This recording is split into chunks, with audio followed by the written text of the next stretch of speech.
So, welcome to this episode of Climate Verso. Climate Verso is a unique new podcast where we are inviting climate experts with different points of view to talk to each other. And my name is Ned Komar, and I put this podcast together because, in my perception, there's a severe lack of conversation in the climate world between the people who think that climate is a big problem for humanity and other scientists, et cetera, who are less concerned. And generally, I'm personally not concerned about the climate issue, but I don't trust that because I'm not a scientist. So I really want to hear the scientists argue because I feel like, at least for me, I can really start to get a better understanding of how this issue really works when I get to hear a robust argument. So that's what this podcast is about. And for this episode of Climate Verso, I've invited two guests. I'll call them protagonists. One is Dennis Garrity. He is a longtime agricultural scientist, and Dennis has developed a very strong interest in the climate issue. And I'll let Dennis go into way more detail, but Dennis is part of an organization. I think he runs the organization that is involved in trying to find uh, a, an, a solution to global warming, to climate change. And then I also have Mark Blumler, who's also an agricultural scientist. And Mark, I may be being a little bit vague there. You can be more specific when you introduce yourself. And Mark has also developed an interest in the climate issue. And I put Dennis and Mark together on this episode in part because they have similar backgrounds as agricultural scientists. And they're both really interested in the climate issue, but coming from different points of view. So Dennis, I would say, is definitely concerned that the Earth is getting too warm. Mark seems to be less concerned about that. Okay, so Dennis, I'm going to start with you because, in a sense, I'm going to start with asking you to introduce yourself. And just one more quick thing, which is I'm really interested in what you're trying to do. And I'm also interested in having Mark kind of play devil's advocate. And so that's kind of what I think might happen on this episode. And one more thing about these episodes is we never know how they're going to go. This is a conversation, and the guests, the protagonists, have a lot to do with where this conversation goes. Okay, Dennis, take it away. Thank you. Okay, well, thank you, Ned, and it's going to be a great experience to join you two gentlemen on this conversation. I think that quite clearly we all are on a personal journey to understanding the nature of climate heating and its implications. I mean, everyone is on this journey that is even vaguely aware of the context of climate change. My personal journey started way back when I was in high school, and I read a seminal book on the global food crisis, which was occurring back in the 1960s. There was a very serious lack of food production capable of feeding Asian populations, particularly India, Indonesia, Philippines, etc. And this book raised the opportunities and the dilemmas of solving that crisis. And I was galvanized as a high school student with this problem. And I was always interested in agriculture, farming. My family had a dairy farm south of Cleveland, Ohio. And I began to realize that you could put science and farming together into a very stimulating career focused on solving the global food crisis. And so I went down to Ohio State, majored in agriculture, went over to India for a full year of my curriculum at the Punjab Agricultural University, where I was introduced to the real situation of a developing country which was suffering enormous food deficits at that time. In fact, the U.S. was was transporting 20 million tons of wheat to the to India every year to keep people alive.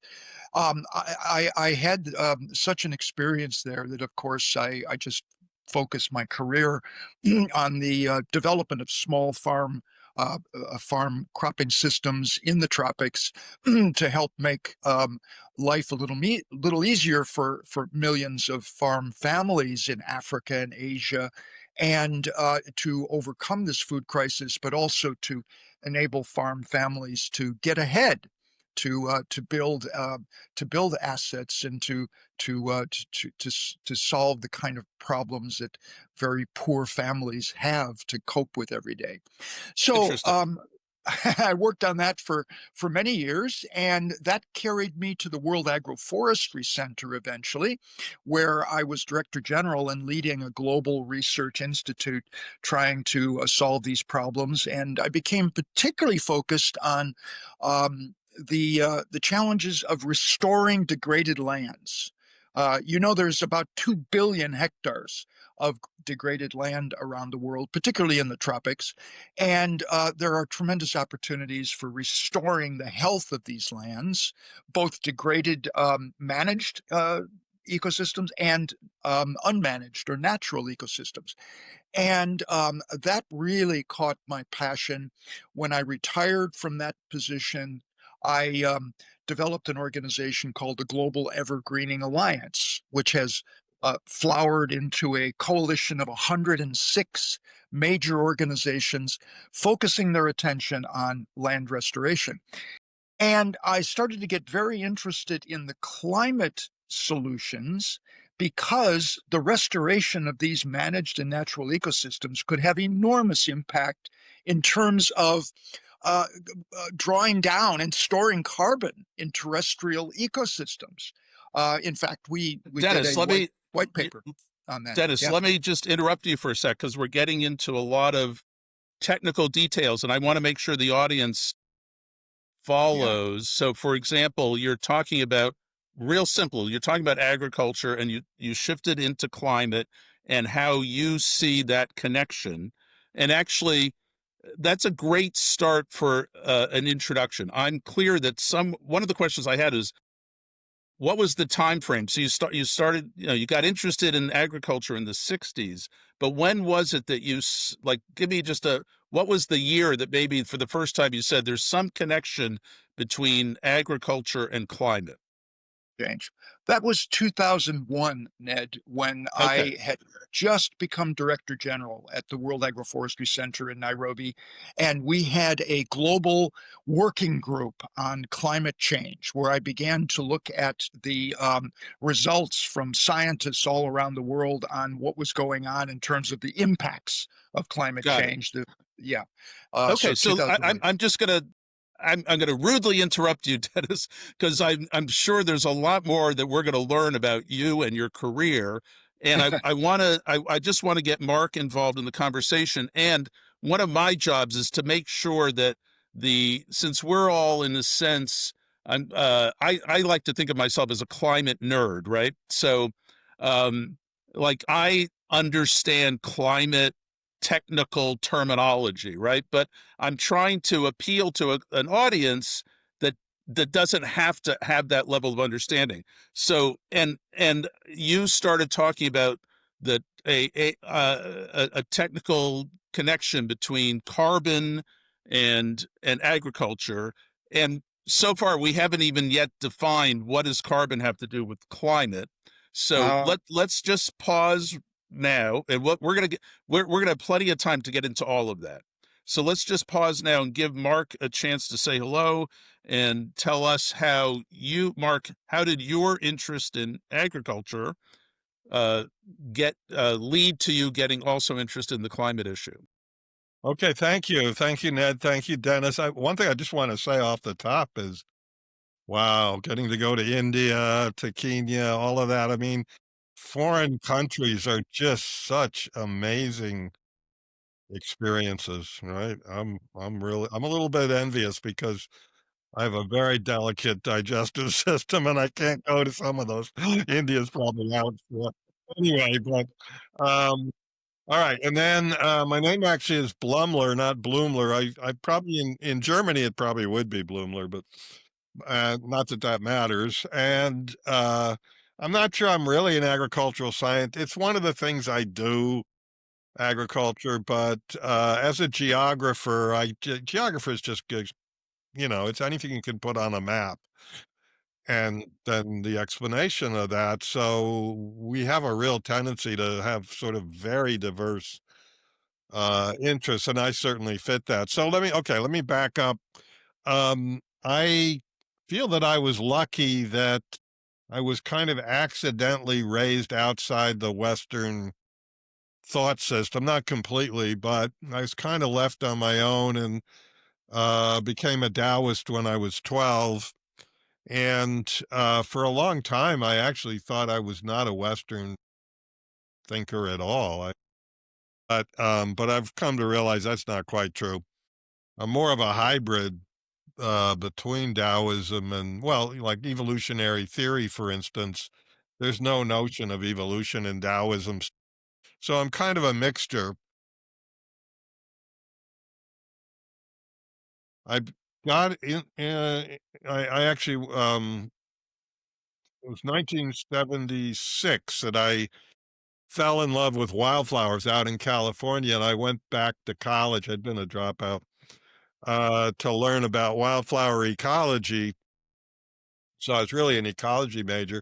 But actually, the year after that, I think, is when I joined the Hunger Project, which, that was based in part on food for a small planet, right? Yeah, Dennis is nodding his head. He knows. Yep. So I have had that interest. I mean, I was just a volunteer. I was I wasn't more than that, but it was a really amazing experience. Anyway, but my primary, my research and my studying was really all plant ecology.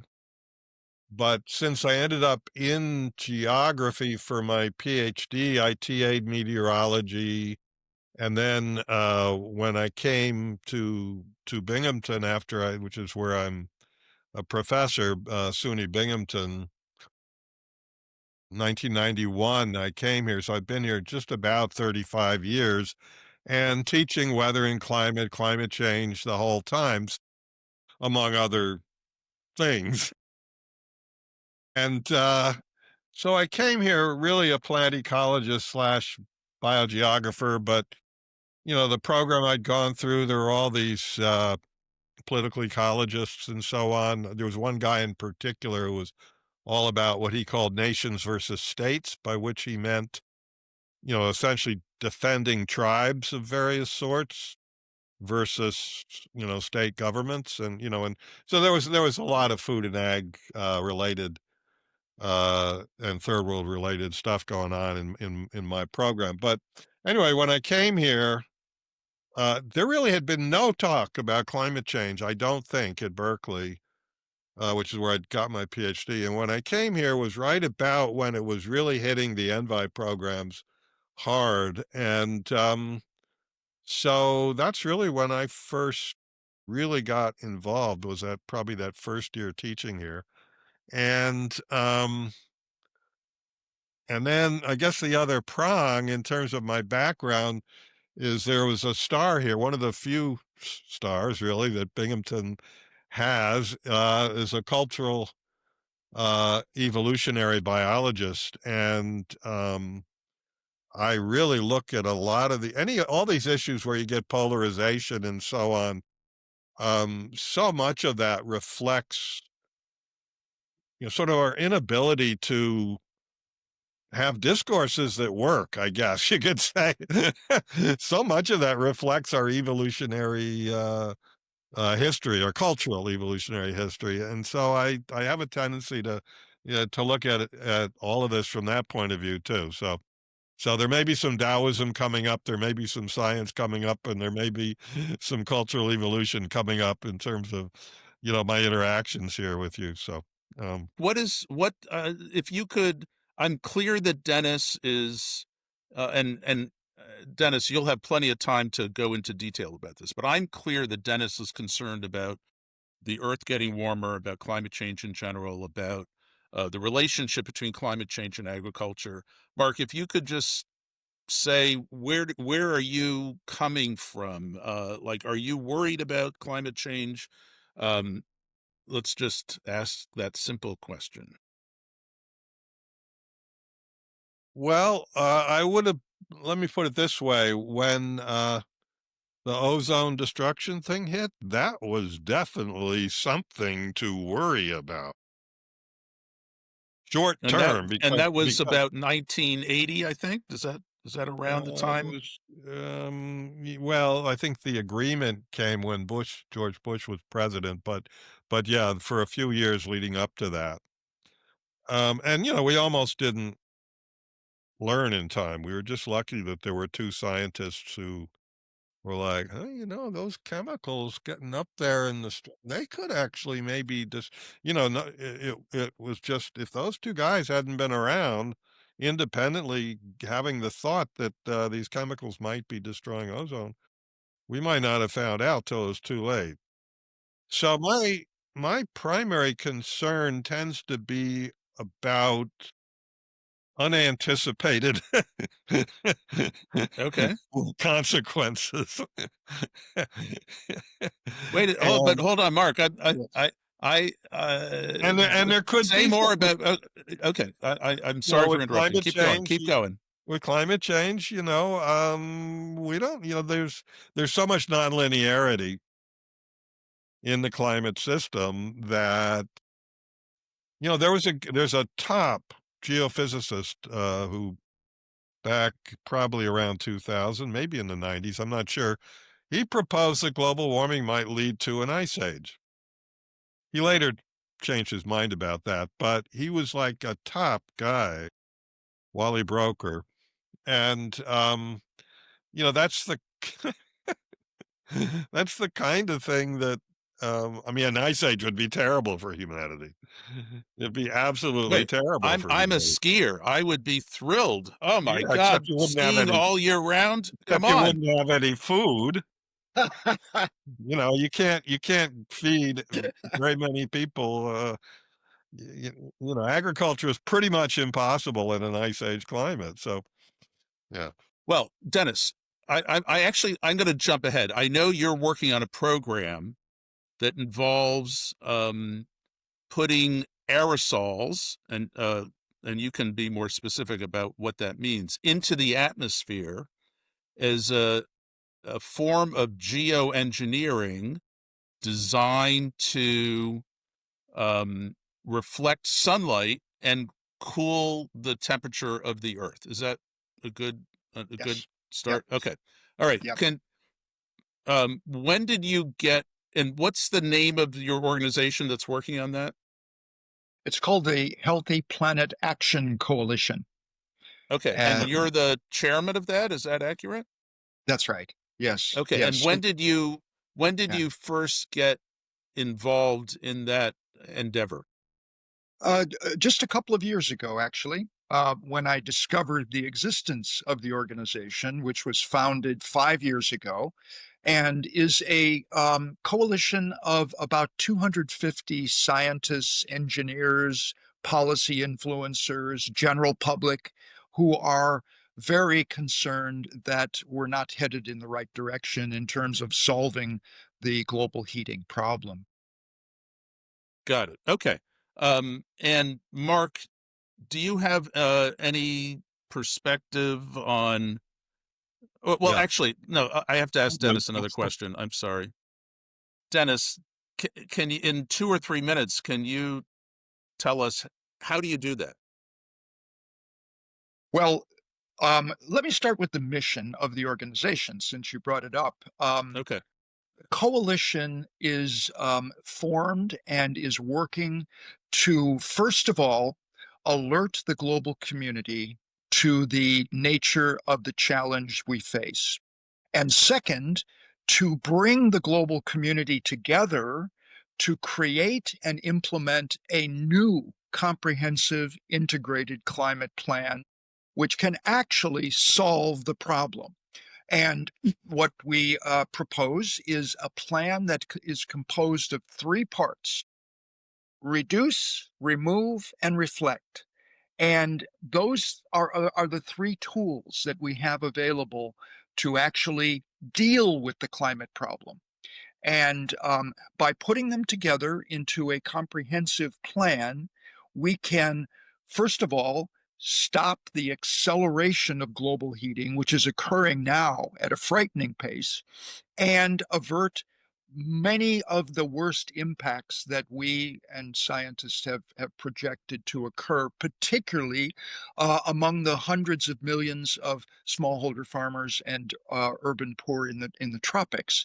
And so we look to creating this plan led by a first mover coalition of most vulnerable climate countries, and putting together the plan and implementing it so that we can comprehensively avert the worst of the climate crisis. Okay, let me ask you some questions. So you said reduce, remove, reflect, and then you also mentioned countries that are most susceptible to the climate issue. So when you say reduce what? Is that carbon dioxide? Is that what you're talking about? Yes, reduce the concentrations of greenhouse gases in the atmosphere, which includes carbon dioxide, nitrous oxide, methane, and a number of other greenhouse gases. But the dominant one is carbon dioxide, followed secondarily by methane. So Okay. reduce the concentration of these gases, which we are pumping into the atmosphere every year through both agricultural practices and fossil fuel emissions. That's Interesting, because reduce. when you said reduce, what I was thinking is you were talking about reducing emissions, but which is the Yes, amount of yes, new yeah, greenhouse gases going into the atmosphere. But it that's right. sounds like you're saying you want to, but then you said remove. Is the Remove. remove where you're removing the greenhouse gases? Oh, okay. Exactly. So Yeah. really, when you say reduce, you actually mean you want to reduce the level of emissions. Emissions. Okay. Yes. And Yeah. then you want to remove greenhouse Remove gases those greenhouse so gases that that you're are already then there. Yeah. reducing the Concentration concentration. So the reduce is you want to reduce the amount of new emissions. Remove is you going up, want to remove what's already in the atmosphere, and then bring it reflect. down. I assume you're talking about reflecting sunlight. That's correct. Yes. Okay. Yes. Yeah. I guess I didn't pay super close attention to your literature because I was really focused on the reflect part, right? I wanted to really hear what you had to say about the reflecting sunlight through additional aerosols in the atmosphere. But before we get into that, is the reflect part the primary thing you're working on, or is that just really just one of the three things? The primary thing we're working on, Ned, is to develop a comprehensive plan which needs to include all three of I these see. I got it. Okay. tools, you see. Got it. Uh, Because okay. I was under the impression, and obviously this was an error, yeah. that you felt that by doing like the reflect one of those three things, that would take some of the pressure off the other two. But you're saying all three need to happen. All three must happen. You see, Okay. uh, primarily to solve the problem, we have to, first of all, stop emitting more greenhouse gases into the atmosphere. That directly increases the temperature of the planet. And then we have put so much, we put a couple of trillion tons of carbon dioxide, for example, into the atmosphere already. And we cannot bring the temperature down permanently until we actually remove a good deal of that legacy carbon dioxide that is already there. But here's the big kicker. We now know from the most recent science that we are headed for a massive increase in the global temperature before we can possibly succeed in reducing emissions or removing enough emissions. We are headed right now, as you know, we've breached the 1.5 degree threshold, which 195 countries agreed in 2015 we should never let happen. But 10 years later, we've already breached that 1.5 limit. We now are projected to reach 2 degrees by 2040. And as Mark emphasized, the damage and loss is not linear from 1.5 to 2, it is exponential. So we will expect over the next decade a massive intensification of the weather disturbances that we are already observing around the world. The droughts, the floods, the super hurricanes and super typhoons like we experience here in the Philippines, like we never did before. The massive rainfall events that are caused by increased global warming, which means there's more water vapor in the atmosphere. So when it rains, there's more rain coming down. Massive floods in Europe, in Pakistan and India this year, tremendous increase in the intensity of rainfall. So we have to reduce emissions to zero eventually.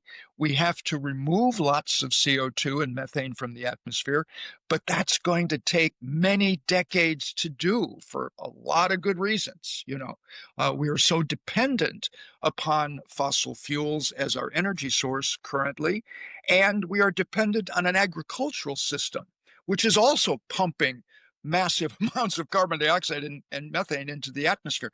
And so in immediate term, the next couple of decades, if we're going to have any chance whatsoever of stopping the acceleration of temperature and reducing the loss and damage, we'll have to do something more drastic. And that's where the reflect comes in. Got it. So, okay. All right, great, Dennis. That's great. That. Yeah, that's great. I want you to explain that, but not yet. Mark, Blumler, right? Am I saying your name right? Mark Blumler. Okay. All right. I apologize. Hey, you didn't ask him. You didn't ask him who the vulnerable countries are, but I guess we could do that later. Well, yeah, we'll get it. But Mark, I want to give you I'm asking you to be a little bit of a devil's advocate here. Oh, it's not hard for me. Don't worry. Okay, so Mark, either you could just go for it, or I can ask you some leading questions, whatever you want. All right, let me. There's so many things there. I think we're going to be talking about the reflect part in more detail later, right? Yes. So, yeah. Yep. So I won't say anything about that right now. There's a couple. Okay, so let me just tell you a story. When I first came here, had my first class that has heavily ENVI majors. I asked them. What is an ENVI major? Environmental studies. Okay. Yeah. Yeah, I'm in geography, but some of the courses are. I'm going to be obnoxious and interrupt you guys, fine. and I want you to speak in a language.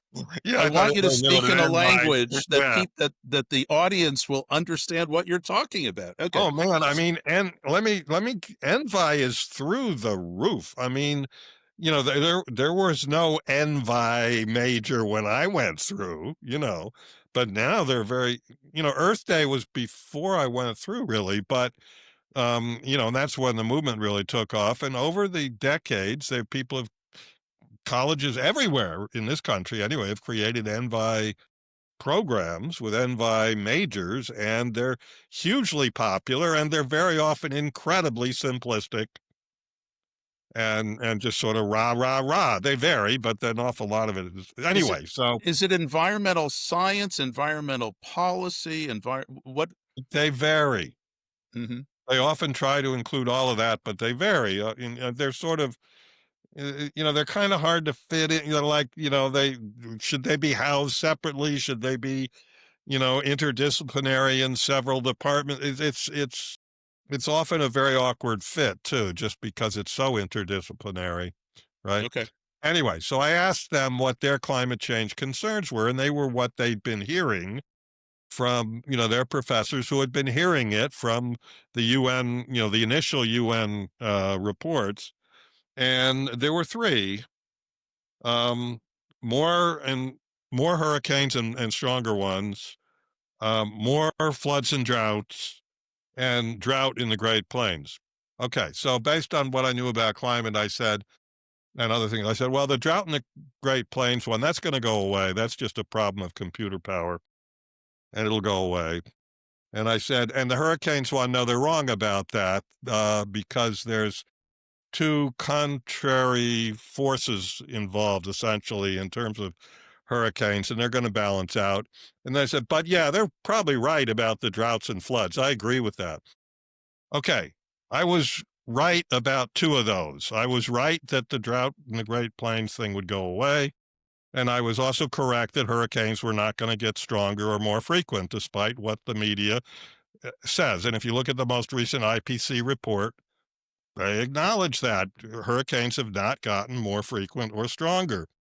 The way, But Mark, I'm just going to make sure the audience knows when you say IPCC, you're talking about it's fine, the United Nations Intergovernmental Panel on Climate Change. They put out a report about every 6 or 7 years.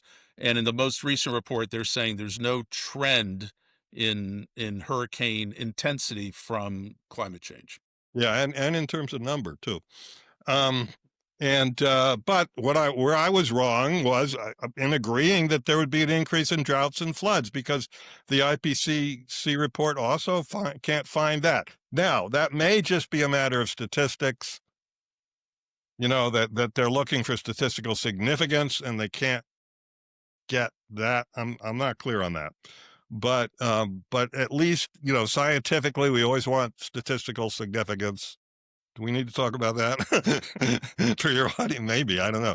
But Let's it's fine that you said that word. We're not going to, I don't think we want to get into the definition of that. yeah. Well, Anyway, maybe if we, so the maybe later. scientists, Okay.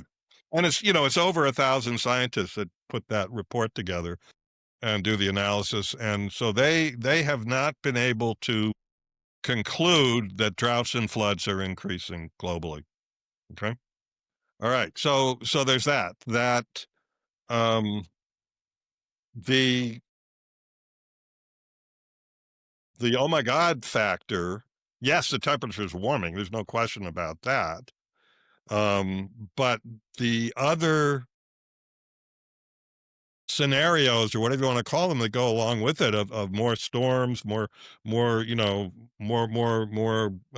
hazardous things happening. Droughts obviously can be very hazardous. There's no actual scientific evidence that those things are happening. Right? Now, So one thing I would say is I try to listen to both sides on this debate. And so, Dennis, I would say you are a very good example of somebody who expresses a lot of concern about the issue, and I'm hearing you say things that I hear all the time. For example, I was at a conference at the New York Times last month, and almost everybody was saying things like you're saying about increased severity of storms, um, things like that. And then I also read kind of the other side, which is saying there's too much emphasis on individual events, that if you look at the long-term trends, there actually aren't these long-term trends, or they're not as significant. And the IPCC is a good example of that. Okay. can I give a Enough little more? about, yeah, Can I give a please, little Mark, more? go for it, Mark. Yes. Thank you.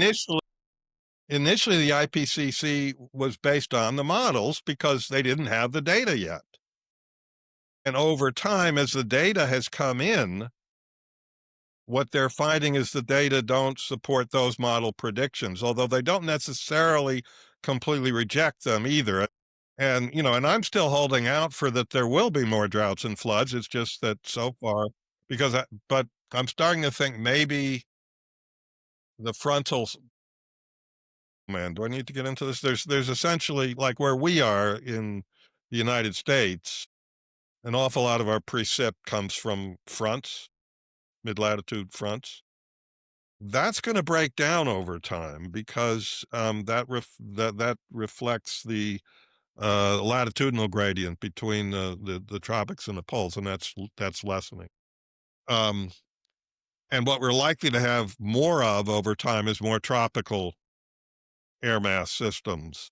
And they should be more variable, it seems to me. That so I'm still holding out for just from my way of thinking that there will be more droughts and floods. It's just that so far it's not showing up in a way that is significant. So One of the things um, I'm hearing is there's a sense of urgency from you, Dennis, and Mark. You have I would say, a sense of wonder, curiosity, yeah, and yeah. but not a sense of urgency. So I think that's interesting.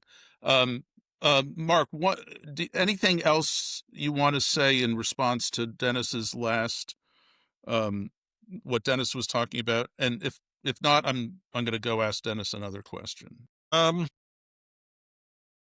well, okay. I mean, I think we'll get into it later. The how are we going to produce food without fossil fuels?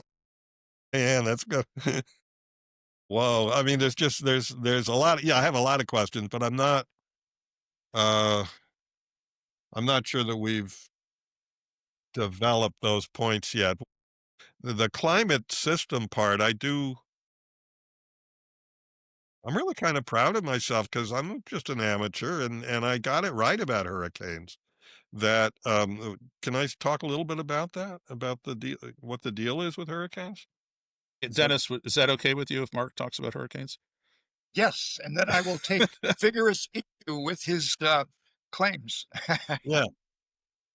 What everybody was looking at was ocean temperature because you need a certain minimum ocean temperature to get a tropical cyclone.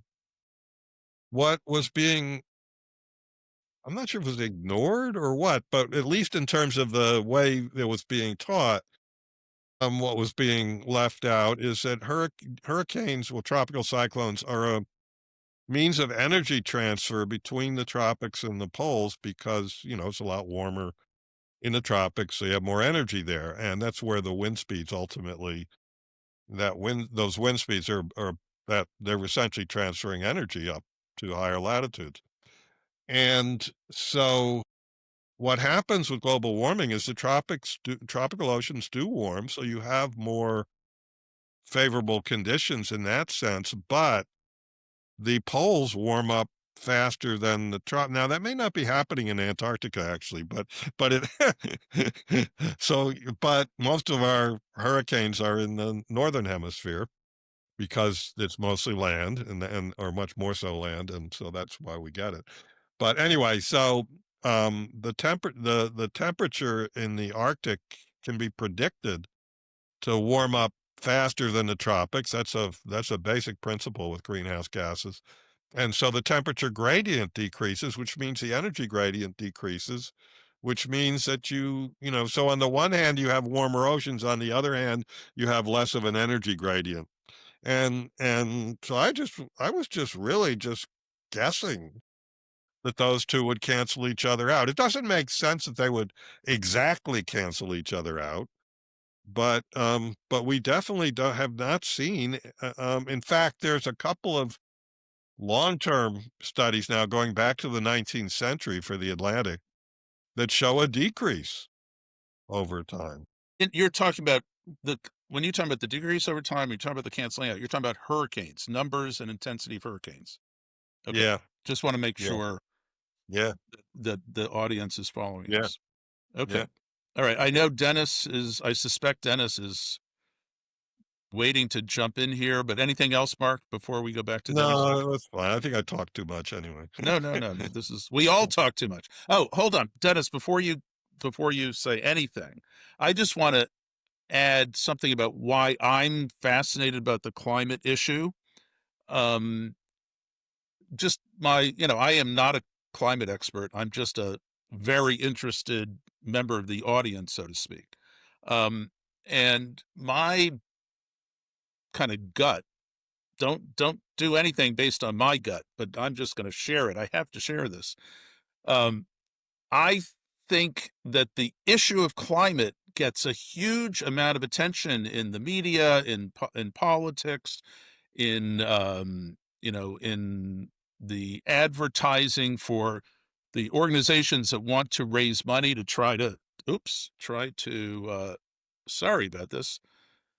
I think I need to upgrade my my studio equipment so that that doesn't happen. Okay.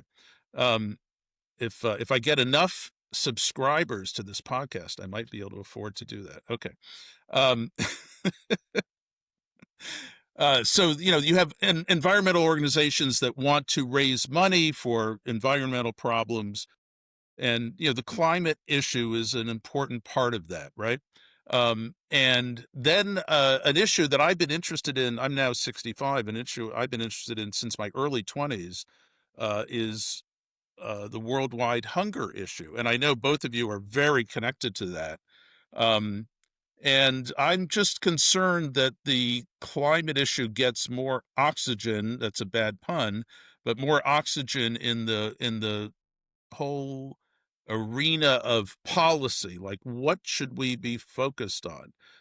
I just don't want us to lose focus on what I personally think is the biggest problem in the world right now, which is severe poverty in places like sub-Saharan Africa. Okay, now that I've put in that commercial for let's also pay attention to severe poverty in sub-Saharan Africa, I will turn it over to you, Dennis.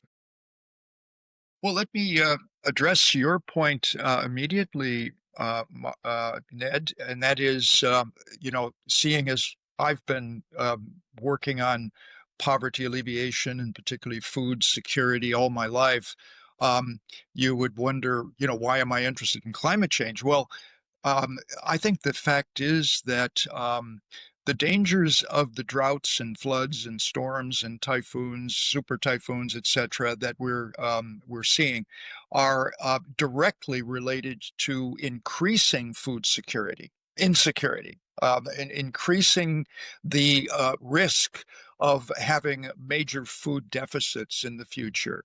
And so it's directly tied to the hunger issue. And when you add in the environmental destruction that has already been causing major internal and some external migration of affected people, you have multiple prongs of impacts on the poorest people who are least able to afford food. And so my fundamental concern about climate change has to do with food production. I think that is the thing that unites everyone in the entire world, either lack of food physically or inability to buy enough food for the family. And of course, the poorest people are at the cliff edge on that situation. So my concern about climate change is directly related to food insecurity and the increase that we expect to see in food insecurity with global heating. Um, Now, maybe I could move on to addressing Mark's points about hurricanes, droughts, rainfall, etc.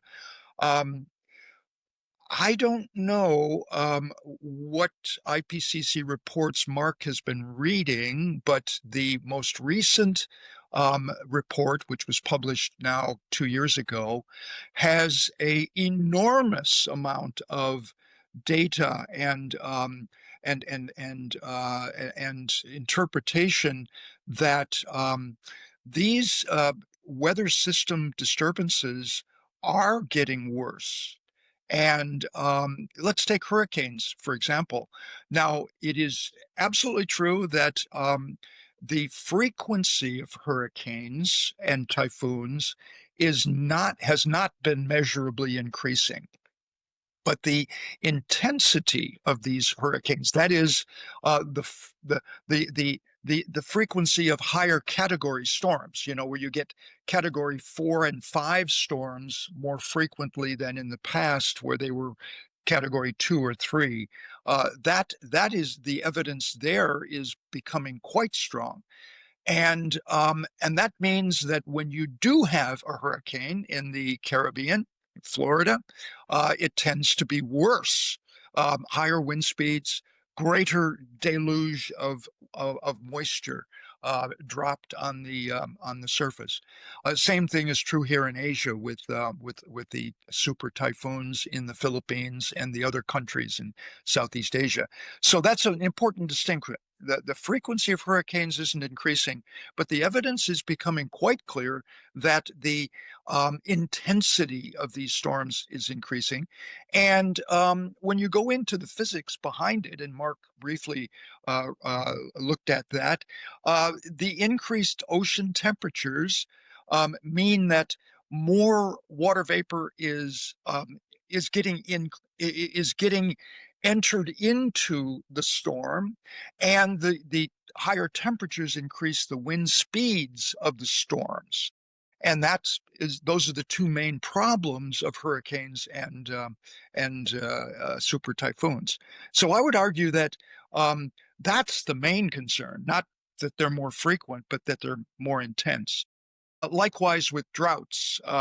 Again, it is challenging, as Mark said, to look at the statistical changes over long periods of time. And we've only been able to definitively measure that climate change has occurred within the last couple of decades. But the models that show us how these systems work and why droughts occur, why more intense rainfall occurs when you have a storm, why a more intense hurricane occurs, are quite clear. The physics is quite clear that you would expect that all of these type of weather disturbances would be intensified because of the physics of how they operate. And so there's a great deal of confidence in the IPCC that these weather disturbances are going to be more worrisome in the future than they are today. And I think based on that, we can be quite confident that the impacts that we're seeing today are only a shadow of what we will be experiencing in the next decade or two, with our complete inability to actually address the causes of the increased global heating. And so we can look forward down the road to much worse conditions in weather disturbances as projected by the data and the models, I believe. All right, Dennis, thank you. Mark, I don't know if you have anything in response, because it sounds like you said the IPCC says that hurricanes aren't getting worse. Dennis is saying the IPCC says something different. Yeah, Before you get into that, I know that there are some other scientists that are the actual people who write those. Neither one of you are them, right? So I would say let's table this. Let's not try to solve this issue.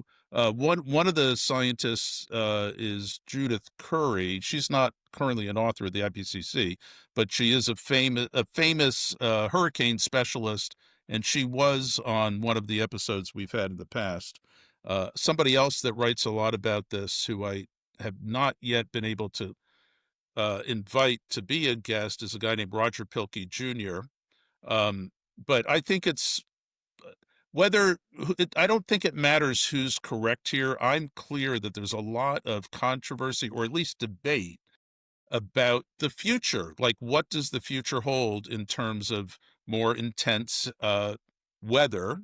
And so let's agree to disagree, perhaps there. Yeah. there's one aspect of this though that I can talk about that I think will be fine. There's the IPCC looks at drought.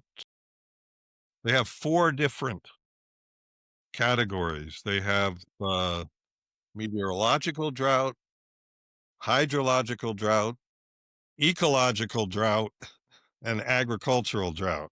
Okay. And the first two of those, again, they find no change. But meteorologically, no change, right? Which is really what I was talking about before. Hydrologically, no change. But then ecologically and agriculturally, they do find an increase. And it's not clear to me how the first, like the meteorological one, is fairly straightforward. It's based on, the weather records. Um, but when you get to the ecological or agricultural ones, that's some sort of index in each case. And, the report itself is 2,000 pages or something. And then this is in appendices. And so I just haven't had time. I mean, I'd really love to take the time if I had it to go try and find out how those indices are calculated, but I don't know, right?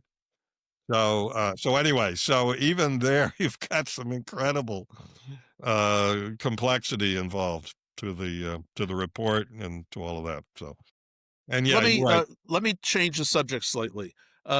Dennis, I really want to hear the a bit of detail about the reflect part of your 3-point program. And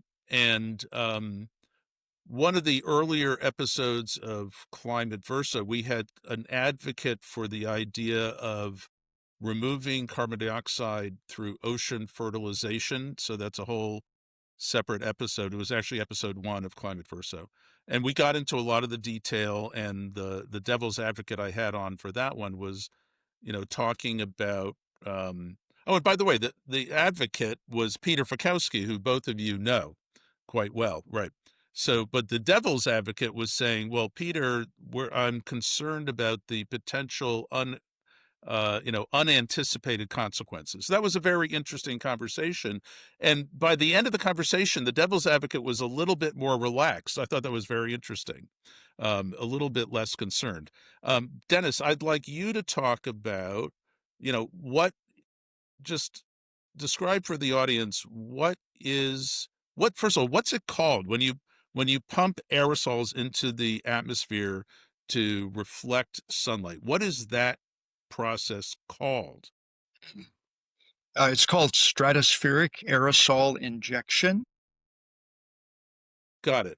And my understanding is that's intended to mimic what a supervolcano would do. Yes. Yes, exactly. And we actually Exactly. know Yeah. what happens when a supervolcano explodes because it has happened many times, including Pinatubo in 1991? That's right. I Was live that nearly in the shadow of Mount Pinatubo. It's about 60 miles from here. Mm. wow? Okay. Yeah, All yeah. right. I was All right. I was there when it erupted in 1991, And you're and still here. That's impressive. Okay. yeah, but I mean, you didn't get buried in lava. I got pretty close to being in serious Wow. problems. Yeah, but Wow. but Okay. the point is that when Mount Pinatubo erupted, and it was the biggest volcanic eruption in the 20th century, um, the U.S. Geological Survey and the Philippine Volcanology Institute here were able to monitor the effects both locally and globally over the succeeding years. And what they found, Ned, was that the volcano ejected about 20 million tons of sulfur dioxide and a number of other things into the stratosphere, which is the outer layer of the Earth's atmosphere, goes up 15, 20 miles. And when the volcano did that, these aerosol sulfur particles spread all around the planet. They gradually spread all around the planet, forming a uniform net that reduced the incoming solar radiation by something like 0.5% or so over the next couple of years, and a temperature of the entire planet declined by 0.5 degree. Now, that's pretty amazing when you consider that at that time, the entire increase in global temperature from pre-industrial times, before we were, using a lot of fossil fuels, was about 0.7 degrees. So, half a And degree meant that you're talking degrees Celsius, is that right? Celsius, yeah. Okay. Mm-hmm. And so most of what human civilization and emissions had accomplished in increasing the global temperature over the past couple of centuries was actually uh, wiped out for a couple of years by Mm-hmm. the sulfur dioxide that was forming this veil around the planet. And they said, wow, if this could be done, I mean, we know we know what all the effects were because they were monitoring effects of the volcanic eruption up, down, and sideways for years after the volcano. And interestingly enough, there were very little negative effects on agriculture and other aspects of industry, people's livelihoods, health, etc. And so they said, well, if that's possible, why couldn't we simulate what the volcano did and control it very carefully so we can ramp it up or down exactly as we want to do by injecting these same type of aerosols into the upper atmosphere and using like a fleet of airplanes to spray the aerosols in a very controlled way. And subsequently, there have been thousands of scientific papers and engineering studies of how you could do this in an optimal way. And if I could summarize, what scientists and engineers are telling us about how this would work, you can, for a few $1 billion a year, develop a system which has a whole number of dials that you can twitch to optimize the way in which you do this. And you can, in fact, establish a goal of what temperature you would like to aim for, and thereby control the way in which you would spray these aerosols to actually do that. And why is this important? Well, as I mentioned, we are completely failing to reduce our level of emissions. Emissions continue to go up every year, and the concentration of carbon dioxide in the atmosphere jumped to an enormously higher level last year than any previous year. So we're not reducing our carbon Wait, dioxide in Dennis, the can I atmosphere. just It's I just want to increasing. interrupt you. Yeah, Yeah, clearly yeah. carbon dioxide is going up, but you're saying the rate of increase went up a little bit more last year than previous years. I hadn't noticed that.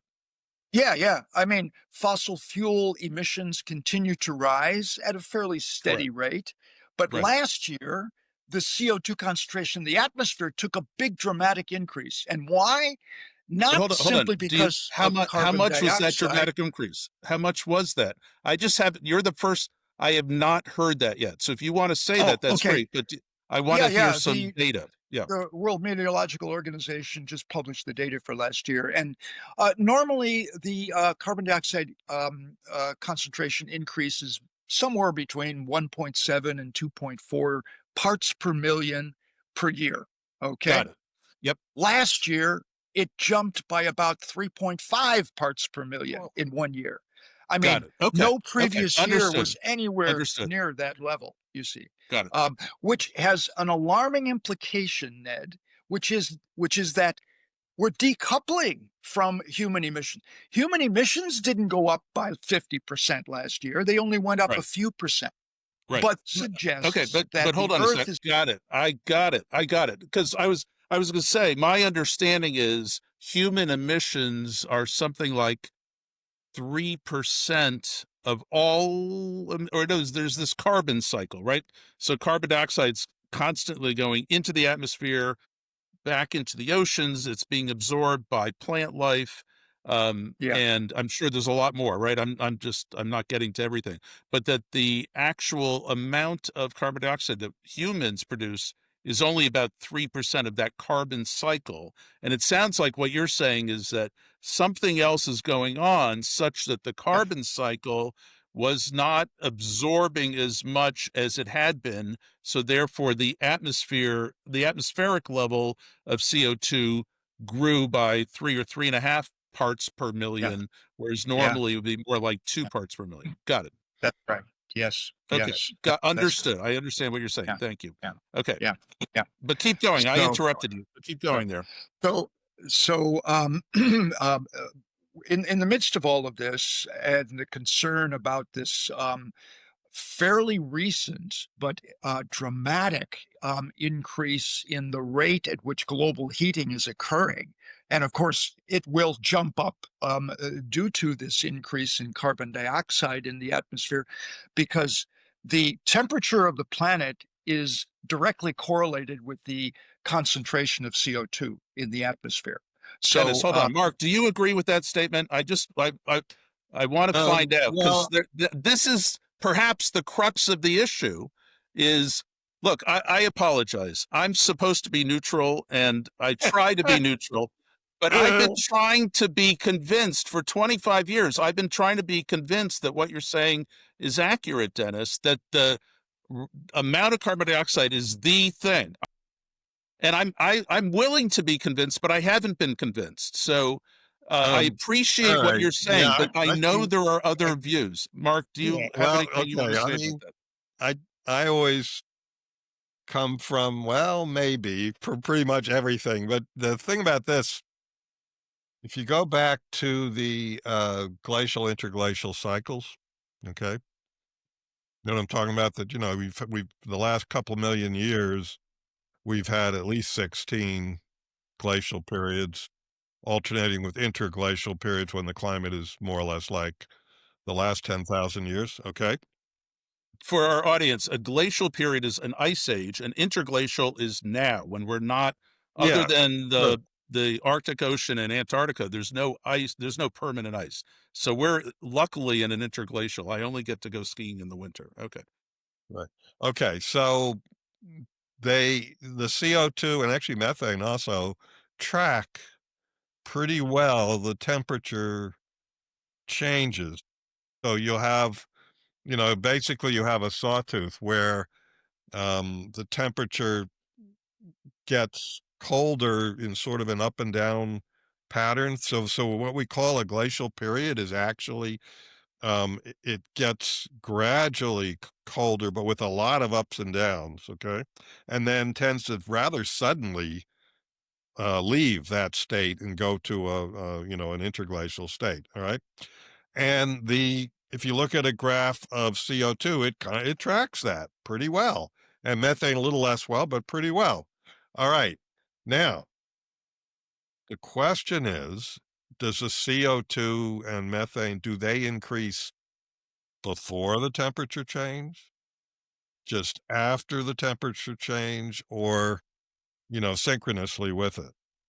It's really, really hard to get at that because you have to have really fine-toothed, really detailed data. They do have some really good data, but it's still really, really.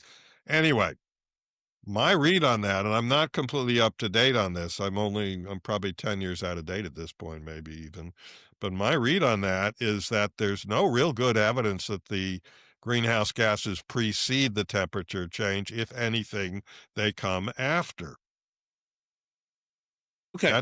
Nevertheless, Wait, do you there are understand what I'm saying? That what I'm saying is, Mhm. in the past, it looks like they're related, but not that they're necessarily causal. All right. Now, when you come forward to today, to the last few hundred years, I mean, that's just, we don't know. We know that both things have been happening, but we don't really, there's good, reason to think that increased CO2 would increase temperature. There's absolutely good reason to think that.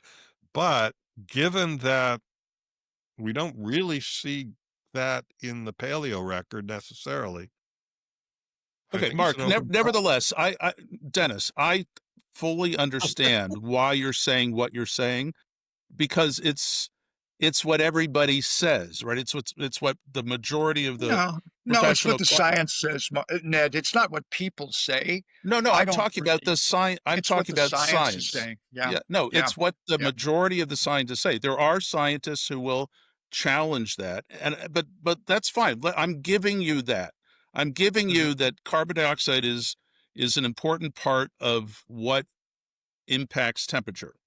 Okay, Yeah, even though I yeah. know there are scientists who might disagree, but Mm. let's assume that that's a given. Okay, at least for the I've at least raised the question about that. But let's assume that's a given. I Look, you have a good shot of convincing me that stratospheric what how do you what say it again, Uh, the injection. Stratospheric Right. aerosol It sounds injection. to me like stratospheric aerosol injection might be a much more cost effective. In other words, if it's Yeah. really, it's first of all, Yeah. to me, it Yeah. sounds like that might the control knob, so to speak, of temperature, Yes. Yes. that might be Yeah. a much better control knob than carbon dioxide. In other words, let's say I'm a skeptic about that carbon dioxide is such a Mm. fine-tuned control knob, but the aerosols, that makes a lot of sense because we have such direct evidence from things like Pinatubo. Right. Right. Right. Well, Also, it's now you mentioned it would be a couple $1 billion a year. That seemed to do these yeah. to do this geoengineering. That seems much less expensive than trying to change the entire Earth's energy system. Yeah. Yeah. Okay. All right, Dennis, you're Um, you have the microphone. okay, great, great. Let me first resolve the issue that Mark brought up from the paleoclimate data. The reason that science is so crystal clear that increased carbon dioxide in the atmosphere is warming the planet is the physics of carbon dioxide interacting with infrared radiation.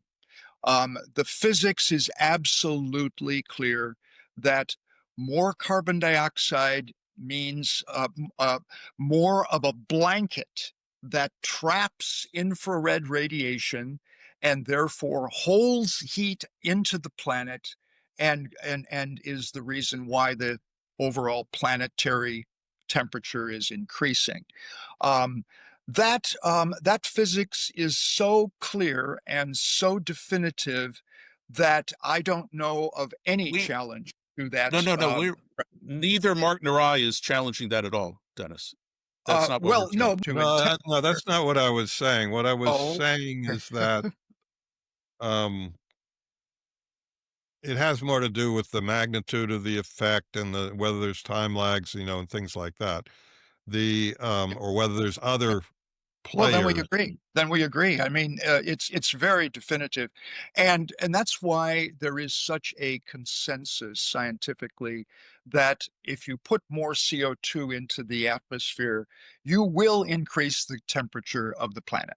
So that's that's pretty Actually, uncontested. that's no, okay. So again, you're re what you're putting out there is I think the consensus, if you want to put it that way, but there certainly are multiple uh, alternative scientific speculations, you could say. I guess you could go back to Arrhenius, who was the first scientist to suggest that CO2 was warming the planet, and he did some calculations, and they were based on, again, a curvilinear, not a linear relationship, so that the warming would be greater initially, and then as time went by, it would start to move towards an asymptote, right? And there are people still today, scientists suggesting that happens. So, I mean, and then there's others who suggest that water vapor is more important and so on. So there's actually multiple views out there, which is to be expected in science, I think. Um, my own take on this from day one has been that you look at the geographical pattern with CO2, with greenhouse emissions, you expect more warming at night, you expect more warming at high latitudes, and you expect more warming in winter, and that's exactly what has happened. So I do personally think CO2 and methane and the others are playing a role. Now, that doesn't mean though that they're the only players or that their influence will continue to be equivalent to what it was. There's some really interesting scientific questions. Man, I mean, there's just so many interesting scientific questions around climate change, and a lot of that is kind of getting pushed aside in the sort of oh my god sort of environment that we're in right now. But yeah, I don't personally. I've always said that Yeah, greenhouse gases are warming the climate. It sure looks that way. Yeah, Yeah. Okay. Well, yeah. maybe I can go back to Mark's uh, further question, which was on the development of this sunlight reflection method and other methods that could assist us as we approach a solution for the climate situation. Now, the first thing we need to recognize is that sunlight reflection methods do not fundamentally solve the problem. In order to fundamentally restore a safe climate, you must stop emitting carbon dioxide, methane, and other greenhouse gases into the atmosphere, which warms the planet, and you must remove a good deal of what we have already there in order to be able to bring the temperature back down to a safer level. And we've already reached a level that is unsafe. 1.5 is generally acknowledged as unsafe, as embodied in the Paris Agreement of 195 countries who declared that this was our our aspiration to keep the temperature below 1.5, but it has exceeded 1.5 and it will continue to go up. So we recognize that we must eventually do both of these. We must reduce and remove. But the problem is, and perhaps the delusion is, that we could do that in a short period of time. By 2050 or even 2070, it's very unlikely that we will do that in such a period of time. And Mark alluded to this because fossil fuels are the basis of our energy system, which is the basis of our prosperity and our livelihoods. And so it's going to take decades and decades for us to gradually electrify our economies through renewable energies like solar, wind, batteries, and other geothermal, hydro, etc., which are now, by the way, expanding at an exponential rate. So we now can confidently project that eventually we will be able to power our economies by renewable energy quite comfortably, and increase our energy amount for humanity by leaps and bounds, which it needs to do in order to electrify Africa and Asia, etc. But that will take so many decades, and what we know now is that we're out of time. If our temperature is going to surpass 2 degrees by 2040, and we have a vast literature in the IPCC reports and elsewhere that the impacts of that are potentially disastrous. If not for the comfortable people living in the North, for the people, the billions living in the South. And that's my great concern. I mean, people living in the North can afford to be skeptical about climate change because they are both prosperous and they can find ways of adapting. Um, a New Yorker can buy a better air conditioner with greater capacity as the heat load increases. A rural farmer in India could never afford air conditioning and has to bear the brunt of excessive heat, which last year, by the way, in Delhi, reached 52.5 degrees centigrade. Now, what is that Fahrenheit? Is that somewhere around 120 degrees centigrade, Fahrenheit? Um, no air Yes, conditioning it is. available. It's around No air 120 conditioning. degrees Fahrenheit. Yes. Yeah, no air conditioning available for billions of people in the tropics who could not aspire to own one. And while we worry about, well, is climate change going to be very effective? Is it going to really have those disastrous effects? In the North, there are ways of adapting. We have the funds, the money, the ability to do that.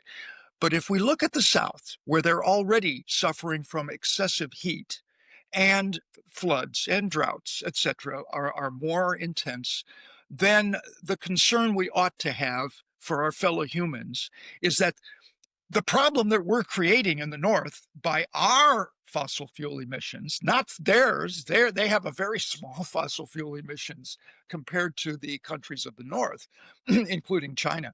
That means that we are responsible for a problem that they will bear the brunt. And and when you talk about the justice of that situation, I think we ought to be more concerned about the lives and livelihoods and the risks that they will bear in the future. And, if we comfortably say, well, climate may get worse, we may have more of these problems. We don't know. It's not statistically significant yet. We're not sure about the science. Well, when it actually does happen, we can say, "Oh, well, we were wrong about that." But the the impacts, are going to be felt. And you know, gentlemen, I'm sure you have house insurance. I'm sure you buy insurance for your home every year. The chances of your home burning down are less than 1 in 10,000. But for some reason, you buy house insurance. That's interesting. Well, is the chance of global warming causing greater impacts to people, particularly in the South, greater than 1 in 10,000? Absolutely.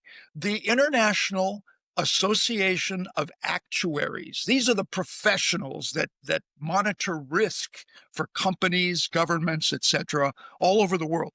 They got together and issued a report earlier this year in which they sounded the alarm loud and clear that the risks of global warming were so high that it was impossible not to bring them into all risk analyses for the future.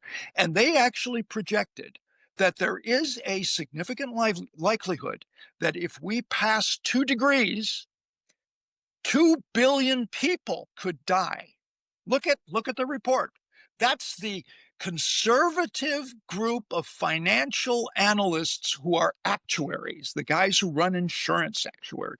Sure. They're raising the alarm like nobody else has, that we are facing a very, very serious risk of civilizational destruction and collapse, not just greater impacts, but the whole civilization of humanity could actually unravel if we don't pay attention now to what we need to do. Okay, Dennis, So let Ned, me just yeah, interrupt for a sec. And first of all, yeah, I'm going to look up that report and read it. Thank you. yep, Look, if I sounded like I was arguing against you, I apologize for that because that's not really my intention. Okay, it's really my intention to have an interesting conversation between people with different points of view. yeah, And I yeah. apologize. I have a Oh point of no, view. I really no, apologize. I sometimes it slips out. I really want to be an intermediary, and I think I goofed there. Okay, I think you nevertheless, go because you haven't, no offense, but I think you haven't given me much time. okay. Well, Mark, this is a I really conversation. want to go back, Okay, way back to the reflectives and then come okay, forward. yeah. yeah, There's a number of, okay, I don't see any harm in studying that and possibly doing it, but there are some things that need to be considered at least, and maybe you are, but you didn't. And one of them, of course, is that you get destruction of ozone, right? that's right. And I doubt that that's Mm-hmm. just because of the way science works. I doubt that that's really completely understood. In other words, there'll be some guesses, some hypotheses about what causes it and at what rate.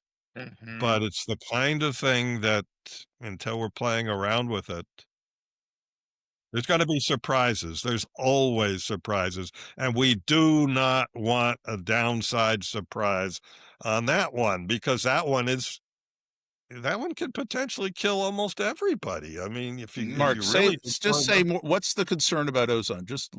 I just want to make sure the audience understands what you're well, talking the about. reason there was movement on ozone back in the day, well, there were two reasons. One was that economically it wasn't a big deal, the way in comparison with, say, phasing out fossil fuels. But the other is that if you destroy the ozone layer, it's possible that there would be no life on land. We don't actually know if that's true or not, but life doesn't come out onto land until the ozone layer is created. You're saying And so the in the geological record, the paleontological record, all life was in the oceans. No life could not survive on land because there was no ozone. well, there may have been some stromatolites or something, but essentially, yes, there was no movement out onto land until you had an ozone layer. And And there's this was a uh, couple 100 million years ago. it was more than that, Okay. yes. Hmm. And so what people talk about is melanoma, and that's yes, there's definitely an issue with melanoma for humans, but you also have an increased mutation rate. And it's not out of the question that if the mutation rate is great enough that you're just like, "Oh, well, you can't function," right? Nobody knows, but it's an interesting, coinkydink that you do get the ozone layer, and then you get this incredible, diversification of life on land, so much so that actually life is more diverse on land than it is in the ocean, whereas that certainly didn't, So, start out that way. so what So, is the risk of sulfur dioxide injection into the atmosphere? How does that hurt ozone? I don't know I mean, the chemical water vapor gets involved too. The chemistry of it is complicated. This recent eruption, Hunga Tonga, which was an undersea eruption, it threw up aerosols, but it also threw up a huge amount of water vapor up into the stratosphere, and it's destroying ozone. I mean, this that happened 2022, and it's still destroying ozone as we speak. I'm not sure what the rate is, but the phrase that's being used is it hydrated the stratosphere, and the stratosphere is still hydrated. And I suspect that that's because aerosols come down fairly quickly because but water vapor probably doesn't. It probably takes a lot longer just because of the nature of the molecule to settle out of the higher levels of the atmosphere. That's just a guess on my part, but so because apparently they didn't really expect that. What they were able to get in there with Hunga Tonga right away, just like in fact, even faster than Pinatubo, and really start taking measurements. And among them, they found that yes, ozone is being destroyed, but the chemistry, it's not simply a matter of the sulfur dioxide. It's there's the chlorides from the ocean play a role, right? You got chlorides in the ocean. And if you think back, it was CFCs, chlorofluorocarbons, right? That was those were the ozone. Uh, those are the chemicals that were harming the ozone layer. Yeah. Yep. Yeah. Yeah, so in that case, so that's different, I'm sure, from what Dennis is proposing. He's not proposing to send up chlorine at the same time that he that he sends up aerosols. Okay. That would not be a good idea, not at Dennis, all. Dennis, Well, I saw you. I saw it looked like you were shaking your head in agreement when Mark brought up the concern about ozone. It looked like it Yes. looked like you were agreeing. So let's. Do you Uh, have anything you want to say in response? Absolutely. I've got a lot to say. Ozone is a potential risk for stratospheric aerosol injection and has been recognized as such for a long time. And so there's now a body of literature that has um, uh, studied what would be the level of ozone depletion that one would expect with given levels of stratospheric aerosol injection. And that literature could be summarized, perhaps a little oversimplification, but my colleagues who have worked on this indicate that it's not really going to be a problem. There will be some depletion of the rate at which the ozone layer is healing, because every year the ozone layer is getting a little closer to its previous level before we started putting these refrigeration chemicals into the into the ecology. But when we stopped basically doing that, the ozone layer has been gradually healing itself year after year after year, and is projected to be fully back to, let's say, pre-1980 levels about 2050. But if we do practice stratospheric aerosol injection, the rate of that healing process will be deflated, and so it will take longer to reach that point. The bottom line is that ozone is not a killer factor for using SAI, but it is one of the risks that must be carefully monitored and understood, and that it is one of those things that you may have to bear with the risk of that ozone depletion rate if you are applying the technology and benefiting from all of the upside of using the technology to reduce the rate of global heating, or stop the rate of global heating, or actually begin to reverse that temperature back down to a safer level, which we project as around 1 degree or less Celsius. So it's one of those risks that you want to carefully study. And the thing about doing these practices, there's a long list of potential risks. There's a long list of potential benefits, and one takes a risk analysis in order to be able to determine whether to use the technology, how to use it, how much of it should be used, how intense it would be applied. And so there would be a very slow ramp up and optimizing of the application of any solar radiation management method, in which you could ramp it back down again if you found that there were risks that were far beyond what could be expected. But as I mentioned, in the case of stratospheric aerosol injection, we had a massive injection of sulfur dioxide into the atmosphere in the 1990s, and the temperature of the planet was effectively reduced dramatically, and 0.5 degrees Celsius is huge.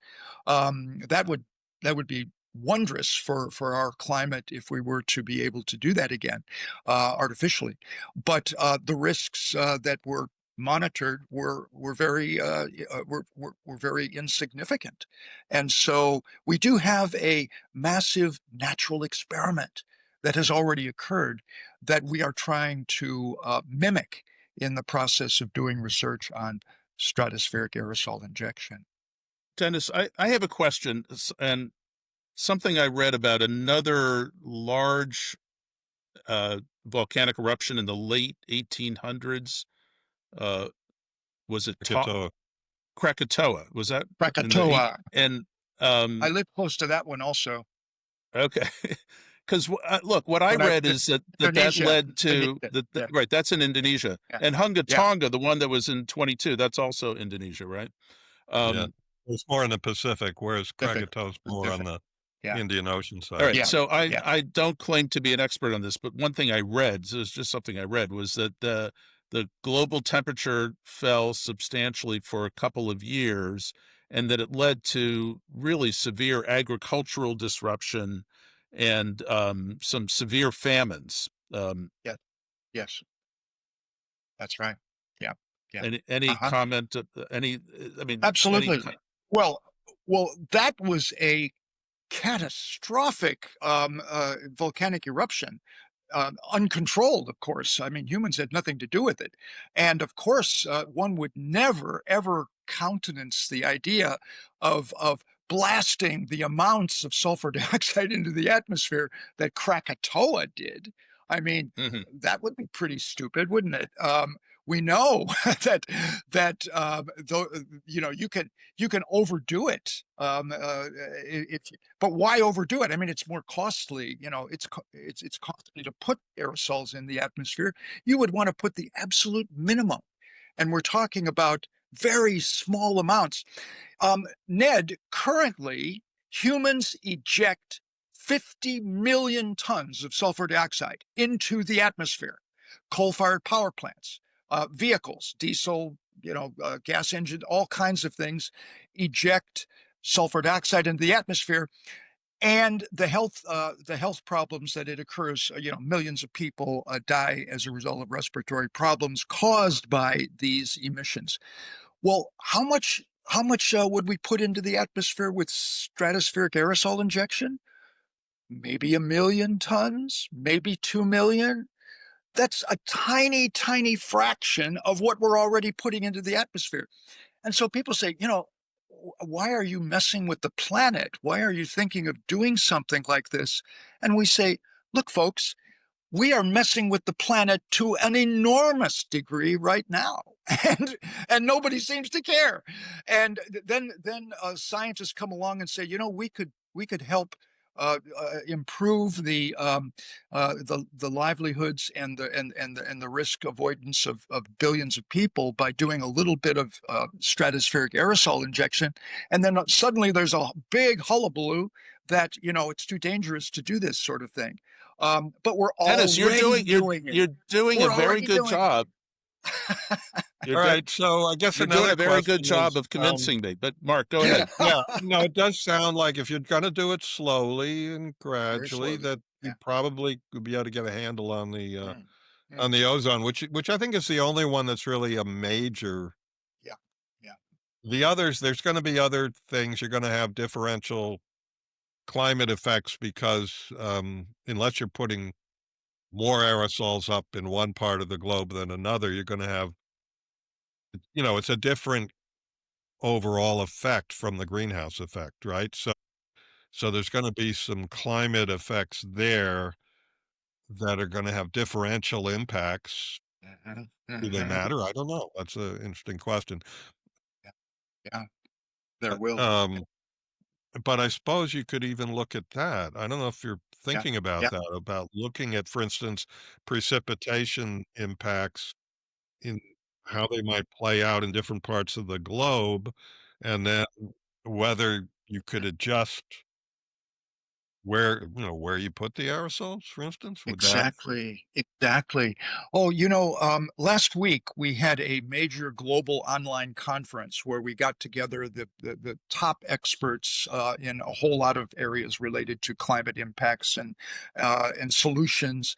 And Doug McMartin summarized the studies that have been going on to understand what are the differential or regional climate impacts of using stratospheric aerosol injection.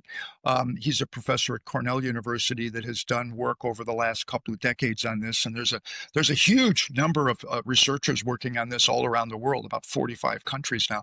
But Doug showed us that if you optimize the way in which you apply the sulfur dioxide, where you inject it, how you inject it, when you inject it during the annual cycle, etc., and you twist these dials and you optimize it, the effects on global temperatures and precipitation can be, in fact, um, evened out, so that the overall effects of stopping and reducing temperature through this method can be very similar to the effects that would occur that were present as our ambient baseline back in the 1980s, for example.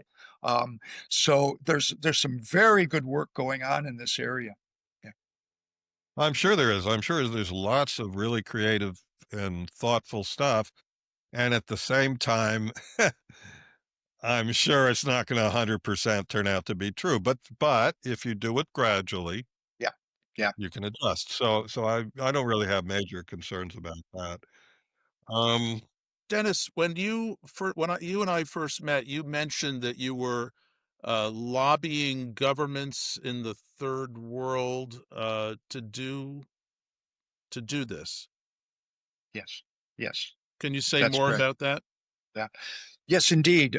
Not only we, but also the head of the Overshoot Commission, which is a very senior body of former presidents, prime ministers, etc., um, led by Monsieur Pascal Lamy, who was former head of the World Trade Organization. Both he, his organization, and we, the Healthy Planet Action Coalition, have been working together on what we call a high-level diplomatic effort to approach and discuss with the heads of state or their senior advisors the possibility that the most climate vulnerable countries would come together as a first mover coalition. Let's say Brazil, India, Philippines, Kenya, Ghana, etc. Very, very vulnerable countries that have a lot of political problems because of these floods and droughts, etc., excessive heat. And if we could identify several of these countries to take a leading role to champion a new comprehensive integrated climate plan, then they could call together the best expertise from around the world to develop all aspects of the plan, reduce, remove, reflect, and put that together into a combined effort, which would go way beyond what is happening at the current climate change convention, which is focused really solely on emissions reduction at this point, unfortunately. And it would be this first mover coalition that could galvanize the global community. And they say to them, look, it's happening in our countries. Look at the evidence in Brazil and India, etc. And we are facing political stress because our people are asking us, what are we going to do? So if they champion this approach, we can develop this comprehensive plan, and of course, it could seep into the Convention of the Parties for the UN Climate Convention as well, eventually. But those things take time. But the great way to start a program like this is with the most vulnerable countries as the champions of this new approach. Where does that but it still sounds like it's something that might happen down the road. It doesn't sound like it's something that's happening in the next year or two. Well, we're engaging in those conversations currently. President of the COP, the Prime Minister of India, etc. But the discussions have not reached the point where there has been a declaration yet. We hope that perhaps by next year we might reach that goal. But international diplomacy is a quiet and a very complex aspiration.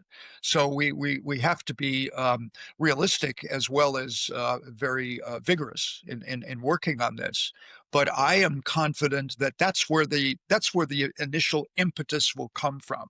Countries that are facing these disasters or have actually experienced these disasters coming together and saying, well, we just can't sit by and let this process just carry on indefinitely, and go nowhere. We've got to take action. Mark, So, Mark, Dennis, go ahead, Mark. a couple of questions.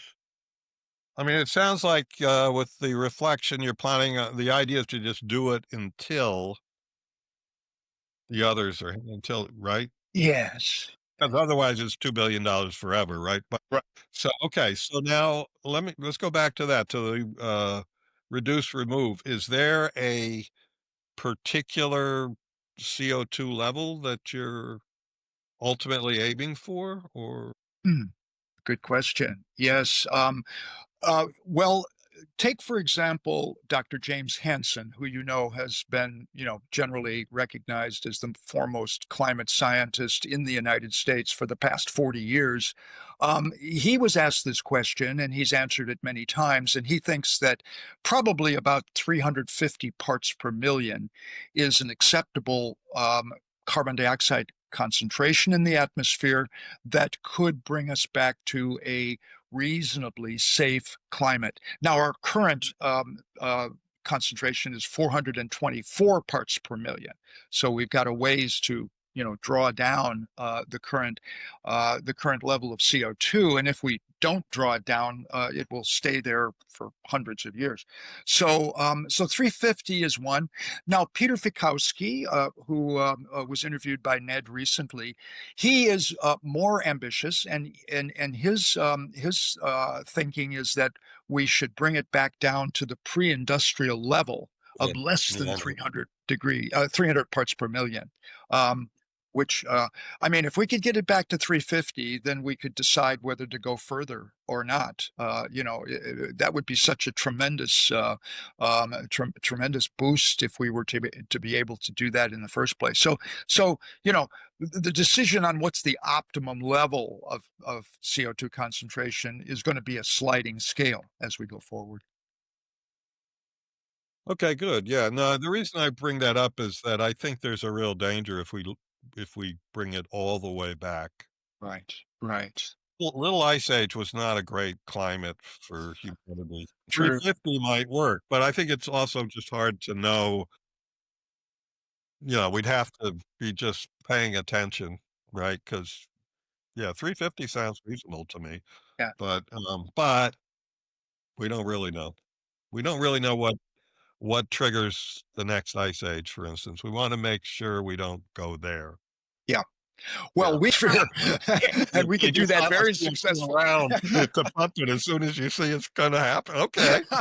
Alright. Yeah, I didn't yeah. know we had a CO2 reserve that somewhere, but that would be, Well, that it's would be called a fossil thought, fuels, and there's actually. a Wait, when Yeah. I was growing up, when I was a teenager, I was told we were running out of oil. What happened? we were at that Okay. unknown methods of extracting oil from the ground, and that changed the whole situation. But Well, I don't know. I think that's actually fracking is starting to in the US, fracking is starting to get a little long in the tooth. There's plenty of other countries that have never fracked and that still could, yeah, but that's not a quick fix. If you need CO2 suddenly, fracking's not gonna do it. It's not like gusher oil where you just put something in the ground and boom, yeah. No, oil comes no. out. Ned was Yeah, simply peak oil. answering the question. I see, yes, okay. That I we I thought didn't run out of oil because we invented new methods of extracting oil, which were abundantly successful.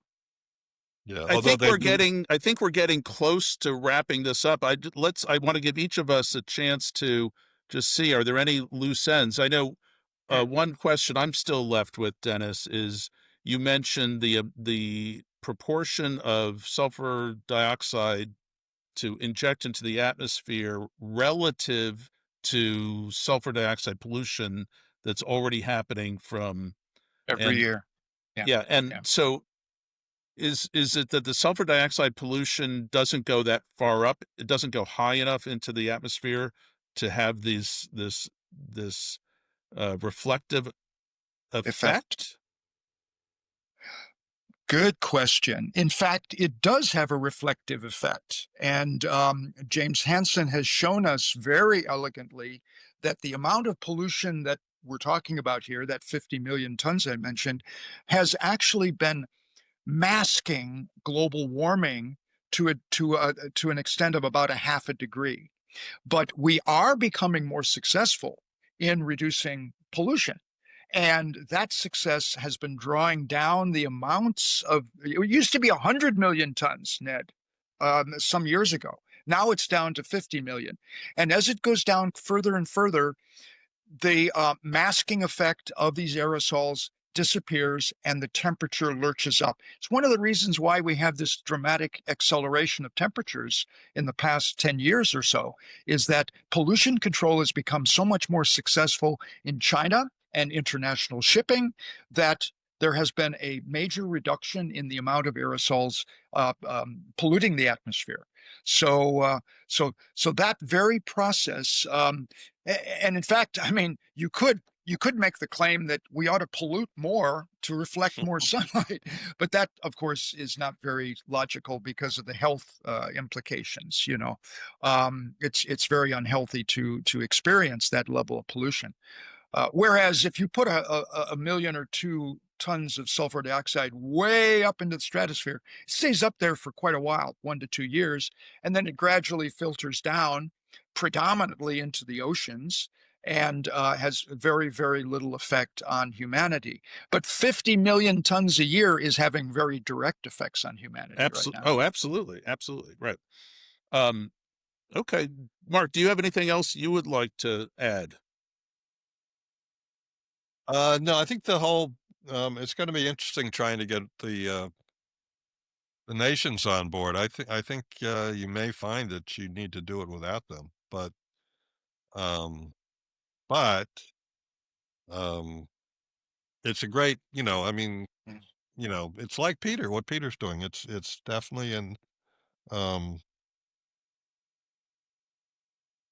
I mean, I like it and I don't because I always worry about unanticipated consequences, but I certainly like the the approach. It looks like you're attempting to put in um, measures and sort of checks and balances to ensure that it doesn't go off the rails. That's right. And yeah, Yeah. and so Yeah. that's great. Yeah. I'm happy about that. And I think 350 actually sounds reasonable. I don't think we really know yet Yeah. what the Yeah. optimum Yeah. But level is for yeah. us or But for the planet. I we don't know would that yet. monitor But constantly, all aspects of application of any of these technologies and their implications, their effects, on all different indicators. And so what we in the Healthy Planet Action Coalition, our scientific group, is really proposing is that we bring the global community together. We develop this plan based on the best science and engineering that we have. We we do a huge amount more research. I mean, although we have thousands of papers on the topic, and the amount that's spent on research on this is just a drop in the bucket. Although the National Academy of Sciences has called for a major program of research in this area, as well as the UK and other countries, but we need to ramp up the research and consider this like a moonshot. We don't know exactly how to get to the moon in 1960, but we knew that we had enough science and engineering to take a shot at it and to develop the technology that could take us to the moon in another decade. And that's what we need to do right now with our reduce, remove, and reflect paradigm, is to really ramp up and accelerate the research that we're doing on this so we can answer these questions about ozone and other potential risks. And we can estimate very clearly what the effects will be as we do more field trials, small field trials, to understand the physics, understand the atmospheric chemistry, understand how these things will work out when you start applying them at small amounts, so that we can gradually ramp up and come to a level, an optimum level that could, as you say, Ned, protect us from the worst of climate change while we solve the emissions and removal challenges. So you I see, think it's there's not one other it's there's not one other issue separate. that They're all together. Yeah, sorry. yeah. There's one other issue I think in terms of the poor countries. You look at Indonesia, let alone China, India too, as far as that goes, that if they want to have a standard of living that approaches ours, the fast way to do that is fossil fuels. There's just no question Uh-huh. about that. And so a lot of those nations are going to want to be, and so far, Europe, especially, and us, we've been really kind of attempting to prevent that.